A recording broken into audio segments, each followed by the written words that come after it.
Assalamu alaikum ya talib. Bienvenue à toi, chère étudiante, cher étudiant, pour la présentation d'un nouveau livre. Aujourd'hui, nous sommes avec l'auteur Mohammed Oudihat et le livre Islam, source universelle de connaissances.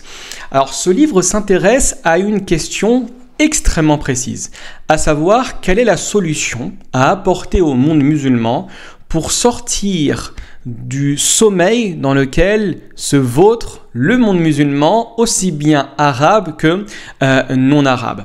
Donc il va donner énormément de solutions, et principalement au niveau de l'éducation. Quelle éducation nous devons donner à nos enfants? Quelle éducation nous devons donner à nos élites musulmanes pour sortir du passéisme et de l'arriération dans lesquels vont se trouver les musulmans à travers le monde.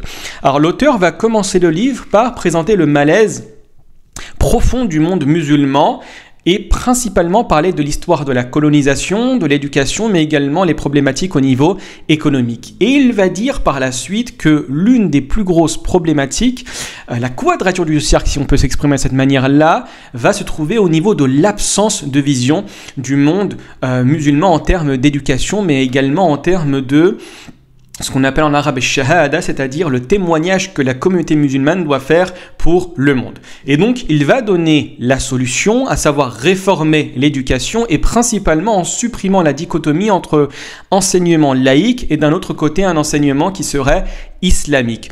Mais il vous dit également que pour avoir une totale indépendance de cette manière d'enseigner, il faut superviser ces universités musulmanes à partir d'un principe connu dans le monde musulman qui se nomme le waqf, à savoir les biens de main morte.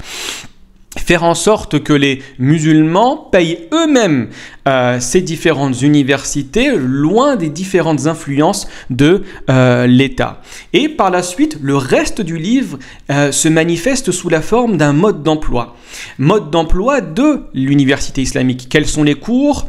Quelles sont les différentes matières à enseigner? La manière d'enseigner, les différents professeurs. Il parle même également de la question du salaire. Il rentre dans les détails pour pouvoir insuffler la vision islamique dans ces écoles. Il parle également de l'importance de la relation entre le professeur et les étudiants, l'importance également que le professeur vive aux côtés des différents étudiants.